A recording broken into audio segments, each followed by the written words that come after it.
Hey guys, it's Hunter, and welcome back to another video. Last week I asked you guys for a new name for the Q&A series because I think Q&A is kind of a boring name, and the top comment with 60-something likes was ASKGUFISH. I have the softest spot for puns, so welcome to this week's episode of ASKGUFISH. Let's get to your questions.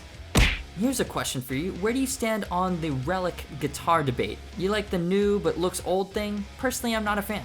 Okay, I blurred the name because I don't want it to seem like I'm calling anyone out, but here's what I don't get about these kinds of things. Why is it even a debate in the first place? Like, who cares? And why are some people so up in other people's business? And it's not just the relicing thing. EMGs are a hot point of contention too. People get so offended I've thrown EMGs into my Les Paul Custom, including this guy.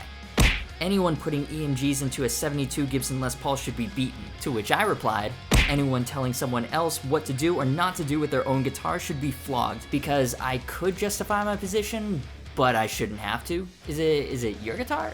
No? Oh, it's my guitar. Oh, okay then. Like, why do some people take it so personally when other people do things with their own property? Like, it doesn't make sense. So in regards to the whole relic debate, my opinion is you paid your money for it, it's your guitar. You want it relic'd, get it relic'd. Who cares? It's literally no business of mine. For the record though, I think relic'd guitars look really cool. It's not like buying jeans with holes in them, because when clothes get holes, we replace them. Paying extra for that is kinda dumb. When guitars get beat up, they look cool. And that's really all I have to say about that. They look cool. Would you ever try diamond guitars? What's your favorite food? Yes, I absolutely would try diamond guitars. I've only heard good things about how comfortable the neck is, how great the custom Duncan pickups are, and from what I've seen online, they seem pretty geared towards the metal persuasion.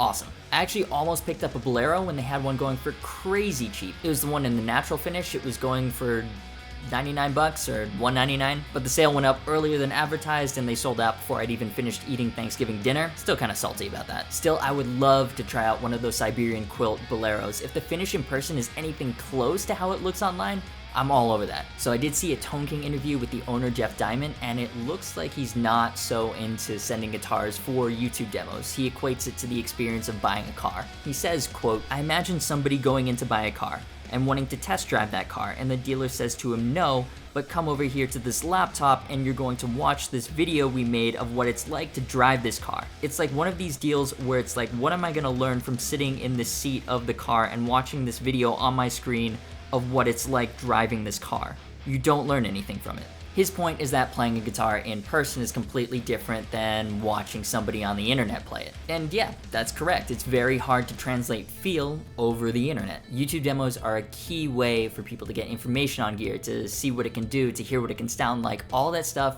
is very valuable, but it's no substitute for trying out a guitar in person. That being said, I don't really buy his comparison. In his example, you're in the dealership and you're being denied a test drive in place of a video. But if we're gonna continue to use that comparison and we apply it to diamond guitars, the dealership is freaking empty. Diamond guitars are very rarely available locally, so for brands like that, for Michael Kelly, for Harley Benton, there's a huge reliance on YouTube demos for opinions from people that actually have had the chance to try them out in person. So yeah, I'd love to, I'm just not sure that's something they're really open to right now at Diamond. I did email them once, never heard back, but that's not uncommon for a channel of this size, so yeah, I might hit them up later in the year. And my favorite food is mac and cheese.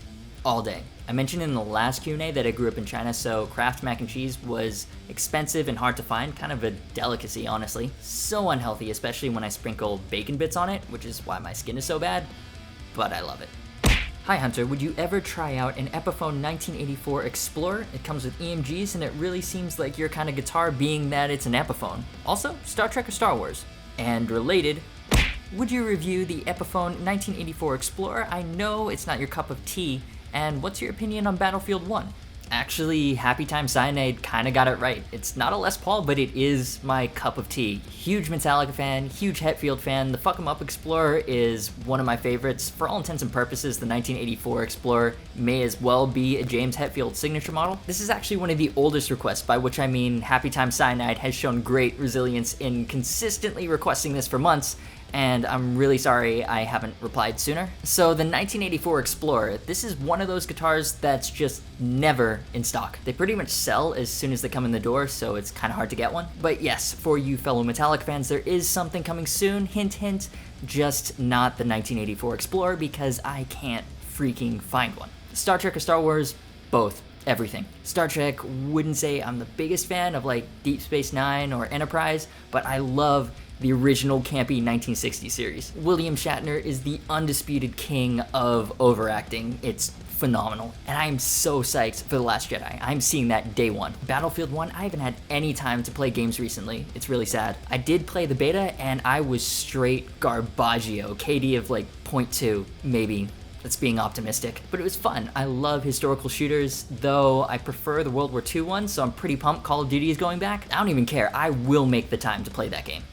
If you could keep one piece of gear you've reviewed, what would it be? Gibson Firebird Zero? Wow, no, I'm kidding. The Fender Jim Root Jazzmaster. I love that guitar. The neck is awesome, compound fingerboard radius is awesome, black satin finish is awesome, brushed chrome EMGs are awesome. It is an absolute dream to play, and there's something so cool about the vibe. It's like a Jazzmaster, but at the same time, a complete rejection of everything that makes it a Jazzmaster. Yeah, I want to keep that guitar more than anything else, including the Hughes & Kettner Tubemeister Deluxe 40, which is freaking awesome as well. So yeah, that's it for this episode of ASKGUFISH. I'd love to hear your thoughts on anything discussed in this video, so leave them below. What do you think of the whole relic guitar debate? Thoughts on diamond guitars? What's your favorite food? Star Trek or Star Wars? And out of all the gear I've demoed, which gives you the most gas? Gear acquisition syndrome or farts? Whichever. As always, thanks so much for watching. You've been awesome, and I will see you for the next video.